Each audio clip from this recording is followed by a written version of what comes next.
தமிழகத்தை பொறுத்த வரைக்கும் சாஃபி அனஃபின்னு சொல்லி ரெண்டு மதகம் நீண்ட காலமாக இருந்து வருது. கடலோர பகுதியில் பார்த்தீங்கன்னா சாஃபி மதகம், மற்ற ஏராளமான பகுதிகளில் வந்து அனஃபி மதகமாக செயல்பட்டு இருக்கிறோம். இது நீண்ட காலமாக இருக்குது. ஏறக்குறைய பார்த்தீங்கன்னா ஒரு 700-800 ஆண்டுகளாகவே இந்த மதகவுடைய தாக்கம் தான் அதிகரிச்சிருக்குது. அப்போ இந்த நிலையில் 1980களில் பார்த்தீங்கன்னா மதகவுகளுக்கும் இஸ்லாத்துக்கும் சம்பந்தம் இல்லை அப்படிங்கிற பிரச்சாரம் வந்து முன்னெடுக்கப்படுது. மதகவுக்கும் நபிசுல்லாஹ் வழிமுறைக்கும் மாற்றமாக நிறைய இருக்குது, மதகவுடைய சட்டங்கள் வந்து நிறைய மாற்றம் இருக்குது, நபி வழிக்கு மாற்றமாக இருக்குது, இப்படிங்கிற கருத்தை வந்து முன் வச்சு ஒரு பிரச்சாரம் நடந்தது. அதில் ஆரம்பத்தில் 1985களில் பார்த்தீங்கன்னா சௌர் அபு அப்துல்லா, கமாலுதீன் மதனி, பி ஜெயினுல் ஆபிதீன் இவங்களும் நிறைய பிரச்சாரம் பண்ணாங்க. பிரச்சாரம் பண்ணும்போது இன்னைக்கு வந்து அந்த மதகபு வந்து எந்த வழியில் போயிட்டுருக்குதோ அதே வழியில் தான் இந்த தௌஹீத்வாதிகள்னு சொல்லக்கூடியவங்களாம் போயிட்டுருக்கிறாங்க. இப்போ நம்ம தௌஹீத்வாதின்னு சொன்ன உடனே டிஎன்டிஜே மட்டும் கிடையாது. டிஎன்டிஜேவாக இருந்தாலும் சரி, ஜாக்காக இருந்தாலும் சரி, என்டிஎஃபாக இருந்தாலும் சரி, ஒய்எம்ஜே, இப்படி ஊருக்கு ஊர் தௌஹீத் ஜமாத்தில் இருக்குதுல்ல, இவங்கெல்லாம் எந்த பாதையில் போகிறாங்க அப்படின்னா குரான் ஹதீஸ் பேஸில் போகல, மதகபுடைய பேஸில் தான் போகிறாங்க. மதகபுக்காரங்க எப்படி இருக்கிறாங்களோ அதே மாதிரி தான் இவங்களுடைய போக்கும் இருக்குது. அதனால தான் பார்த்தீங்கன்னா மதகபை வந்து இவங்க பெருசாக எதிர்க்க முடியாது. மதகபுடைய விஷயங்களில் நீங்கள் எப்படி எதிர்ப்பீங்கன்னு அவங்கள்ட்ட கேள்வி கேட்டால், மதகபுடைய சட்டத்தெல்லாம் நம்ம வந்து முரண்பட்ட சட்டம்னு சொல்லி சொல்கிறோம். அந்த சட்டத்தெல்லாம் ஒருத்தர் ஃபாலோ பண்ணாமையே அந்த சட்டத்தில் தப்பு இருக்குது, மதகபுக்குங்கிறது பெருசாக இருக்கும், துருல் முக்தார் ஆகட்டும், இதெல்லாம் பெருசாக இருக்கும். அதில் பார்த்தீங்கன்னா ஒரு 100 சட்டத்தை நம்ம சொல்லுவோம்னு வச்சுக்கோம். அந்த 100 சட்டத்தை நீக்கிட்டு நான் ஒரு சாஃபி அப்படின்னு சொல்லிக்கிறார் ஒருத்தர், நான் அனஃபின்னு சொல்லி சொல்லிக்கிறார் ஒருத்தர், இது கூடுமா அப்படிங்கிற கேள்வி தௌஹீத் ஜமாத்தை கேட்டு பாருங்க. எந்த அடிப்படையில் நீங்கள் மதகபு எதிர்ப்பீங்க? எதிர்க்கிறதுக்கான எந்த விதம் சோர்ஸ் உங்கள்கிட்ட கிடையாது. அப்போ மதகபு வழியில் தான் நீங்கள் போயிட்டுருக்கிறீங்க. அதாவது வந்து தௌஹீத் ஜமாத்து, ஜாக் எல்லாமே எந்த அளவுக்குன்னு கேட்டிங்கன்னா, மதகபு ஒரு பிரிவினை, அதாவது ஷாஃபி அப்படிங்கிற ஒரு பிரிவினை, அனஃபி அப்படிங்கிற பிரிவினை, மாலிக் அப்படிங்கிற ஒரு பிரிவினை தான், அதே மாதிரி ஹம்பலிங்கிற ஒரு பிரிவினை தான். இந்த பிரிவினை கூடாதுங்கிறதுக்கு பல வசனங்கள் இருக்குது. ஒரே ஜமாத்தாக தான் இருக்கணுங்கிறதுக்கு ஹதீஸ்கள் இருக்குது. இதையெல்லாம் உடைச்சிட்டு தான் நீங்கள் முஸ்லீம்களில் ஒருத்தன் சொல்லிக்கன்னு ஆயத்தும் இருக்குது, ஹதீஸும் இருக்குது. நான் முஸ்லீம் அப்படின்னு சொல்லுங்க, ஆயத்தும் ஹதீஸும் இருக்குது. அப்போ இதெல்லாம் உடைச்சிட்டு தான் நீங்கள் யாருங்க, நான் சாஃபி, நான் ஹனஃபி, நான் மாலிக்கு, நான் ஹம்பலி இப்படின்னு இவங்க சொல்லிக்கிறது மாதிரியே இவங்க என்ன சொல்கிறாங்க, நான் ஜாக்குங்க, நான் வந்து டிஎன்டிஜேங்க, நான் இதுங்க இப்படிங்கிற மாதிரி விஷயத்த சொல்கிறாங்க. அப்போ வந்து இவங்களுடைய பிரகாரம் இந்த 4 பிரிவினை கூடும், 5ஆவது ஒரு பிரிவினை தான் கூடாது. இந்த 4 பிரிவினை கூடும், 5ஆவது ஒரு பிரிவினை கூடாது. இவங்க பிரகாரம் இந்த 4 பிரிவினை தான் கூடாது. நாங்கள் வந்து டிஎன்டிஜேன்னு வச்சுக்குவோம், ஒய்எம்ஜேன்னு வச்சுக்குவோம், என்டிஎஃப்னு வச்சுக்குவோம், ஜாக்குன்னு வச்சுக்குவோம், டிஜேன்னு வச்சுக்குவோம், என்ஜேவன்னு வச்சுக்குவோம். இந்த பிரிவினை கூடும், அதை இயக்க பிரிவினை கூடும், மதக பிரிவினை கூடாது. இவங்க என்ன சொல்லுவாங்க, மதக பிரிவினை கூடும், இயக்க பிரிவினை கூடாதுங்குவாங்க. 2 பேருமே ஒரு இடத்துல அப்படி நிற்பாங்க. அப்படி எடுத்து பார்த்தீங்கன்னா இந்த வாதங்கள் பார்த்தீங்கன்னா பல இடங்களில் இப்போ மதகவாதிகளுக்கும் இந்த மாதிரி தௌஹீதுவாதிகள் சொன்ன தங்களை அறிமுகப்படுத்திக்கிறாங்கல்ல, இவங்களும் பெரிய வேறுபாடெல்லாம் ஒன்றும் கிடையாது. கொள்கை அளவில் இந்த தௌஹீதுவாதிகள் பேசக்கூடிய சில விஷயம் கரெக்டாக இருக்கும். மற்றது எல்லாம் பார்த்தீங்கன்னா இந்த மதகவாதிகள் எப்படி இருக்கிறாங்களோ அப்படி தான் இருப்பாங்க. இவங்க தௌஹீத் ஜமாத்தில் உள்ள பள்ளி வாசல் இவங்க போக மாட்டாங்க. யார், சுன்னத் ஜமாத்து சார்ந்த அவங்க பள்ளிக்கெல்லாம் போய் தொழக்கூடாது, அவங்க சத்தம் போட்டு ஆமின்னு சொல்லுவாங்க, விரல் அசைப்பாங்க, இந்த மாதிரி ஏதோ ஒரு காரணத்தை சொல்லுவாங்க. காரணத்தை சொல்லி தௌஹீதுடைய பள்ளிக்கு இவங்க போக மாட்டாங்க, சுன்னத் ஜமாத்காரங்க. அது தௌஹீதுவாதி என்ன பண்ணுறாங்க, சுன்னத் ஜமாத் பள்ளி அங்கே அது பள்ளிவாசலே கிடையாது, அது வந்து சிறுக்கு வைக்கிற இமாமு, ஏதோ ஒரு காரணத்தை சொல்லி இவங்க பள்ளிக்கு அவங்க போக மாட்டாங்க. அதாவது மதகவாதிகள் தௌஹீத் ஜமாத்தை சார்ந்த பள்ளிக்கு போக மாட்டாங்க, அதே மாதிரி தௌஹீதுவாதிகள் மதகபை சார்ந்த பள்ளிக்கு போக மாட்டாங்க. ஒற்றுமை பாருங்க, 2 பேர் இவங்க பள்ளிக்கு அவங்க போக மாட்டாங்க, அவங்க பள்ளி இவங்க வர மாட்டாங்க. தேவை ஏற்பட்டால் போய்க்குவாங்க. அப்போ அந்த கொள்கையெல்லாம் தூக்கி போட்டுக்குவாங்க. இப்போ தௌஹீத் ஜமாத்காரங்க வந்து சிறுக்கு வைக்கிற இமாமு தொழ மாட்டேன் அப்படிங்குவாங்க. ஆனால் பார்த்தீங்கன்னா ஒரு இறந்து போன ஜனாசா தொழுகை நடக்கும், பெரிய பணக்காரராக இருக்காரு, வசதியாக இருக்கிறாரு அப்படின்னு சொல்லி சொன்னால், அது நெருக்கமாக உறவுன்னு சொல்லி சொன்னால் திருட்டுத்தனமாக வருவாங்க. தௌஹீத் ஜமாத்தை சார்ந்த சகோதரர் எப்படி வருவாங்கன்னா அப்படி திருட்டுத்தனமாக வந்து அந்த இமாம் பின்னாடி தொழுதுட்டு போவாங்க. அப்போ இந்த இமாம் இந்த டைமில் மட்டும் வந்து தௌஹீத்வாதி மாறிடுவாரா? அப்போ எல்லாம் சட்டங்களை வளைக்கிறது. அதாவது வந்து இவங்க சொல்லுவாங்க மதவாதிகள் சட்டங்களை வளைப்பாங்க அப்படின்னு. அதே வேலையை தான் தௌஹீத் ஜமாத்துல சகோதரர் செஞ்சுட்டு இருக்கிறாங்க. அதே மாதிரி பார்த்தீங்கன்னா இமாமை எப்படி தேர்வு பண்ணுவாங்கன்னா மதரசால படிச்சிருக்கணும். மதரசால படித்து தேர்வு பண்ணுவாங்க. யார்? சுன்னத்துல் ஜமாத்துலையும். அதே மாதிரி தௌஹீத் ஜமாத்தில் உள்ள பள்ளிகள் இமாமா யார் இருப்பாங்க? அவங்க வந்து ஒரு மதரசா நடத்துவாங்க. அவங்க ஒரு கொள்கையை வந்து வகுத்து ஒரு மதரசா நடத்துவாங்க. அல்லது 2 மதரசா இருக்கும். அந்த மதரசாவில் படித்து பட்டம் வாங்கினார்ல அவரை தான் அந்த பள்ளிக்கு இமாமா போடுவாங்க. சுன்னத்துல் ஜமாத்தை சார்ந்தவங்க எப்படி மதரசாவில் படித்து அவங்களை சார்ந்த மதரசாவில் படித்து வெளியே வந்தால் இமாமத் பணியை கொடுப்பாங்களோ அது மாதிரி தான் இவங்களும் படிப்பாங்க. அதே மாதிரி இவங்களுக்கு 7 வருஷம் சுன்னத்துல் ஜமாத்தை சார்ந்த மதரசாக்களில் பாடத்திட்டம் 7 வருஷம் போட்டு அதில் வந்து சில புக்குகள் கொடுப்பாங்க, படிக்கணும். தௌஹீத் ஜமாத்தில் வந்து 5 வருஷம் மதரசாங்கிறது கான்செப்ட் வந்துருச்சு. வந்ததுக்கப்புறம் வருஷம்தான் பிரச்சனை. இவங்களது வந்து 7, அவங்களது 5. இவங்க ஒரு பாடத்திட்டம் போட்டிருப்பாங்க. அதே மாதிரி பார்த்தீங்கன்னா இவங்க பள்ளிகளில் பார்த்தீங்கன்னா குழந்தைகள் மதரசா, மக்தப் மதரசான்னு சொல்லி இவங்க நடத்துவாங்க.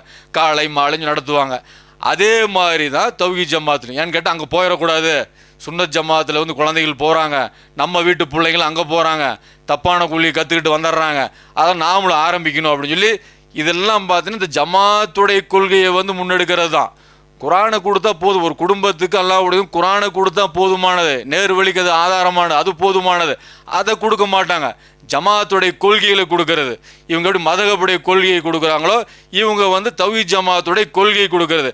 அதே மாதிரி பார்த்தீங்கன்னா மதரசா நடத்தும் போது ஆண்டு விழா, பட்டமளிப்பு விழா சுன்னத்துல் ஜமாத் நடக்கும். அதுக்காக வந்து விருந்து, அதுக்காக பரிசளிப்பு விழா எல்லாம் நடக்கும். அதே மாதிரி இவங்ககிட்டையும் அதே மாதிரி தான் ஆண்டு விழா, பரிசளிப்பு விழா, போட்டி அது நடக்கும். குரான் மனனம், ஹதீஸ் மனனம் எல்லாம் நடக்கும். அதே மாதிரி பார்த்தீங்கன்னா சுன்னத்துல் ஜமாத்தில் ஒருத்தர் வராரு மதரசாவில் படித்து, யாருக்கு மதிப்பு கொடுப்பான்னு நல்ல கிராத் குரல் வளம் இருக்குதா இவங்க மதிப்பு கொடுப்பாங்க. குரல் வளம் கொண்ட ஒரு ஆலிமா இருக்கா, கிராத் நல்லா ஓதுறாரா, இவருக்கு மதிப்பு கொடுப்பாங்க. தௌஹீத் ஜமாத்தில் எதுக்கு மதிப்பு? நல்லா பேசணும். பயான் மைக்கை பிடிச்சாரு அப்படின்னா எந்த டாபிக் கொடுத்தாலும் சரி 1 மணி நேரம் 1.5 மணி நேரம் வந்து பிச்சு உதறினாருன்னு சொல்லிச்சுன்னா இவர் வந்து சிறந்த ஆலிம் இவங்களுக்கு. அப்போ எல்லாமே பார்த்து இவங்க ஒரு அளவுகள் வச்சுருப்பாங்க, அவங்க ஒரு அளவுகள் வச்சுருப்பாங்க. அப்போ வந்து எல்லாம் குரான் கிடையாது. இவங்ககிட்டையும் குரான் கிடையாது, அவங்ககிட்டையும் குரான் கிடையாது. இவங்ககிட்டையும் ஹதீஸ் கிடையாது, இவங்ககிட்டையும் ஹதீஸ் கிடையாது. அப்படி குரானை இவங்க மதகபதில் சொன்னாலும் சுய விளக்கம் சொல்லுவாங்க நிறைய விஷயங்களுக்கு. அதே மாதிரி தௌஹீத்வாதிகள் குரானை சொன்னாலும் நிறைய வந்து சுய விளக்கம் தான் சொல்லுவாங்க. அதே மாதிரி பார்த்தீங்கன்னா இவங்கள்ட்ட ஆரம்பத்தில் சாஃபி அனஃபி சண்டையெல்லாம் நடந்திருக்கு. என் மதகபு தான் சிறந்தது, இந்த இமாம் தான் வந்து சிறந்தவர், ஆரம்ப கால சண்டை நடந்திருக்கு. அதே மாதிரி இங்கே இயக்க சண்டை, தௌஹீத்வாதின்னு சொல்லிக்கிட்டு டிஎன்டிஜேவுக்கும் ஜாக்குக்கும் சண்டை 2007 2006 பரவல் நடந்தது. அப்போ இந்த மாதிரி சண்டைகள் ஏன் வருது? இயக்க வெறி. இங்கே மதகபு வெறி, இங்கே இயக்க வெறி. அப்போ இதெல்லாம் மறுக்க முடியாது. அதே மாதிரி பார்த்தீங்கன்னா 5 வேளை தொழுகை எடுத்துக்கும்.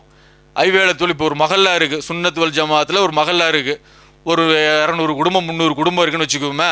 இங்கே வந்து ஃபஜ்ருக்கு, லொஹருக்கு, அசருக்கு, மக்ரிப், இஷாக்கு எத்தனை பேர் வருவாங்கன்னா 15 பேர் 10 பேர், யாரைக்குரிய ஆண்கள் வந்து ஒரு 400 பேர் இருக்கிறன்னு வச்சுக்குவோம். ஆனால் 5 நேர தொழுகைக்கு எவ்வளோ வருவாங்க? ஒரு 15 பேர் 20 பேர் 30 பேர் இவ்வளோ தான் வருவாங்க. ஆனால் ஜும்மாவுக்கு எவ்வளோ வருவாங்க? ஜும்மா தொழுகைக்கு 400 பேர் 300 பேர் இப்படி வருவாங்க. இதுதான் இன்றைக்கி மதகபாதியோட நிலை. இதே நிலையில் தான் இன்றைக்கி தௌஹீத் ஜமாத் இருக்குது. தௌஹீத் ஜமாத்தில் வந்து ஒரு மகளால் பள்ளிவாசல் கட்டியிருக்காங்கன்னு வச்சுக்கோமே. அங்கே இதே மாதிரி வந்து 100 குடும்பம் இருக்குது அப்படின்னா, இப்போ 100 ஆண்கள் இருந்தாங்க அப்படின்னா, தௌஹீத் ஜமாத்தை சார்ந்தவங்க இருந்தாங்க அப்படின்னா அவங்க ஃபஜ்ருக்கு எத்தனை பேர் வருவாங்க? 4 பேர் 3 பேர் 2 பேர். ஏன்னா தௌஹீதுங்கிறது நாக்கில் தானே இருக்குது, உள்ளுக்குள்ளே உள்ள போகலை. தொழுகைங்கிறது தௌஹீத் கிடையாது. அந்தந்த நேரத்தில் இமாம் ஜமாத்தோட தொழுகணுங்கிறது தௌஹீத் கிடையாது. இவங்களுக்கு தூங்கிட்டா மறந்துட்டா வேக வேகமாக தொழுகிறது, இதுதான் இவங்களுடைய போக்கு. தொழுகையில் வந்து பார்த்தீங்கன்னா இவங்க பின்னாடி நின்று தொழுதோம்னா லுகர் தொழுதா 5 நிமிஷத்தில் முடிஞ்சு 6 நிமிஷத்தில் முடிஞ்சிடும். சுன்னத் ஜமாத்திலோட பரவாயில்லையாக இருக்கும். அசர் தொழுதோம்னா 6 நிமிஷத்தில் முடிஞ்சு 7 நிமிஷத்தில் முடிஞ்சிடும். ருக்குவெல்லாம் 3 தடவை தான், சுமார் நிமிஷம் வேகமாக சொல்லணும். அந்த லெவலுக்கு போயிட்டாங்க. எப்படி மதகவாதிகள் எப்படி வேக வேகமாக தொழுதாங்கன்னு சொல்லி நம்ம சொன்னோமோ அதை விட படு வேகமாக இன்றைக்கி தௌஹீத் ஜமாத்தில் வந்து தொழுகை நடக்குது. 7 நிமிஷம் தான், அசருக்கெல்லாம் 7 நிமிஷம். மக்ரிப் வந்து எந்த நடத்துகிறாங்க தெரில, எல்லாம் இப்படி தான் போயிட்டு இருக்குது. அப்போ என்னன்னு கேட்டிங்கன்னா இவங்களுடைய மஹல்லாக்களில் தௌஹீத் ஜமாத் பள்ளி இருக்கிற மஹல்லாவில் இதே மாதிரி மற்ற நேரம் தொழுகைக்கெல்லாம் பார்த்தீங்கன்னா வெறும் 5 பேர் 6 பேர் இவ்வளோ தொழுக. அது ஜும்மாவுக்கு வரது எவ்வளவு? அந்த பள்ளி நிரம்பிடும். அந்த பள்ளியில் வந்து 150 பேர் தொழ முடியுமா, 100 பேர் தொழ முடியுமா? அந்த பள்ளி நிரம்பக்கூடிய அளவுக்கு கூட்டம் வருது. இப்போ எதை நோக்கி போயிட்டு இருக்கிறாங்க? நபி ஸல்லல்லாஹு அலைஹி வஸல்லம் காலத்தில் இப்படியா இருந்துச்சு? ஃபஜ்ருக்கு ஒரு மாதிரியாகும், லுஹருக்கு ஒரு மாதிரி பள்ளியில் மக்கள் அப்படியே வந்தாங்க. அந்த மகளால் மக்கள் இருந்தாங்க அப்படின்னா, வேலை நிமித்தம் இல்லாமல் வீட்டில் இருந்தாங்க அப்படின்னா, அந்த மகளால் வந்து பள்ளி நிறைஞ்சிரும். அந்தளவு மகரிப் தொழுகையில் இதெல்லாம் நம்ம பார்க்க முடியுது ஹதீஸ்களில். அப்போ இது மதகப் வழியில் போகிற குர்ஆன் ஹதீஸ் வழியில் போயிருந்தாங்க அப்படின்னா பள்ளி நிரம்பும். மதகப் வழியில் போகிறதுனால தான் மதகப்பில் எப்படி இருக்குதோ அதே மாதிரி தான் இருக்குது. இன்னும் ரமலானில் எடுத்துக்குவோம். ரமலானில் எப்படி இருக்குது? பள்ளியில் கூட்டம் எப்படி வருது? ஃபஸ்ட்டு நோன்புக்கு பள்ளி நிறைஞ்சிரும். 500 பேர்னா 500 பேர் கிட்டத்தட்ட 400 பேர் அளவுக்கு பள்ளி நிறைஞ்சிரும். அடுத்த நாள் கொஞ்சம் குறையும், 500 400 ஆகும். 400 அடுத்த நாளில் வந்து 300 ஆகும். கடைசி ஒரு 10ஆவது நாள்லாம் பார்த்தீங்கன்னா ஒரு 100க்குள்ளே வந்து நிற்கும். இதே நிலை தான் தௌஹீத் ஜமாத்துலையும் இருக்குது. மதகப் மாதிரியே மாறிடுச்சு. மதகப் இதெல்லாம் கவலையப்பட மாட்டாங்க. இயக்கம் வளருது அதான் பார்ப்பாங்களே தவிர நாம் என்ன சொல்லி கொடுத்துட்ருக்குறோம், மக்கள் எதை நோக்கி வந்துட்டுருக்குறாங்களோ அந்த கவலையெல்லாம் எதுவுமே கிடையாது. இந்த ரமலானில் ஒரு கூட்டம் வந்துச்சா அவ்வளோதான். அப்போ ரமலான்லேயும் இதே மாதிரி தான். சுன்னத் ஜமாத்தில் எப்படி இருக்குதோ அதே மாதிரி தான் தௌஹீத் ஜமாத்தில் இருக்குது. சுன்னத் ஜமாத்தில் எப்படி ரமலான் வந்து கஞ்சிக்கு வசூலுக்கு வந்து அங்கங்கே போய் வந்து இவ்வளோ செலவாகுது, ஒரு நாளைக்கு 3000 செலவாகுது, ஒரு நாளைக்கு 4000 செலவாகுது வசூலுக்கு இறங்குவாங்களோ அதே போக்குள்ள தான் இங்கேயும் இருக்குது. அங்கேயும் விருந்து இங்கேயும் விருந்து எல்லாம் பார்த்து சேம் ஒரே மாதிரி இருக்கும். அப்போ இவங்க சத்தியமெல்லாம் பெருசாக வெளிப்படாது. அப்போ இவங்க சத்தியம் வெளிப்படுறதெல்லாம் பார்த்தீங்கன்னா குர்ஆனை கையில் எடுத்தாதான் வெளிப்படும். இவங்க ஆலிம்கள் சொன்னால் அதுதான் மார்க்கும் அப்படிங்குவாங்க. அவங்களும் அப்படி தானே இருக்கிறாங்க. அப்போ அல்லாஹ் எதுன்னு சொல்கிறான், யூதர்களும் கிறிஸ்தவர்களும் அவருடைய மார்க்கத்தை நீங்கள் பின்பற்றாத வரைக்கும் திருப்தி அடைய மாட்டாங்க. நீங்கள் அனஃபியாக இருந்தால் தான் மதகுபார் திருப்தி அடைவாங்க, ஷாஃபியாக இருந்தால் தான் மதகுபார் திருப்தி அடைவாங்க. அதே மாதிரி தான் நாம் வந்து தௌஹீத் ஜமாத் டிஎன்டிஜே நீங்கள் சொல்கிறதெல்லாம் கரெக்டுங்க அப்படின்னு சொன்னால் திருப்தி அடைவாங்க. இல்லைன்னு நம்மளை குறித்து என்ன பண்ணுவாங்க? அவங்க பள்ளிகளே இப்போ தொழுதாலும் ஜாடை காட்டுற, இவர் அந்த கொள்கை கொண்டவங்க, இவங்க இந்த கொள்கை கொண்டவங்க, ஜாடையில் பேசுகிறது, இவங்களுக்கு எந்த கொள்கையினே கிடையாதுங்க அப்படிங்கிறது. நம்ம கொள்கை நீங்கள் எப்படி தீர்மானம் பண்ணுவீங்க? அப்போ என்ன எதுவுமே தெரியாது. அப்போ எப்படி மதகவாதிகள் எப்படி வந்து ஒரு குறுகிய வட்டத்தில் இருந்து சிந்திக்கிறாங்களோ அதே மாதிரி தான் இன்னைக்கு தௌஹீத் ஜமாத்னு சொல்லக்கூடிய அத்தனை பேர் அப்படி தான் இருக்கிறாங்க. ஒரு சில சகோதரர் விதிவிலக்காக இருப்பாங்க, நடுநிலைமையாக சிந்திப்பாங்க. அவங்கள பற்றி நம்ம பேசல. பெரும்பான்மையான நபர்கள் எப்படி இருக்கிறாங்க அப்படின்னு கேட்டால், சாஃபி மதகம் அனஃபி மதகவில் எப்படி நடைமுறை இருக்குதோ அப்படி தான் நடைமுறையில் வாழ்ந்துட்டு இருக்கிறாங்க. அதே மாதிரி அறிஞர்களை வந்து ஃபாலோ பண்ணக்கூடிய விஷயம் அப்படி தான் இருக்கிறாங்க.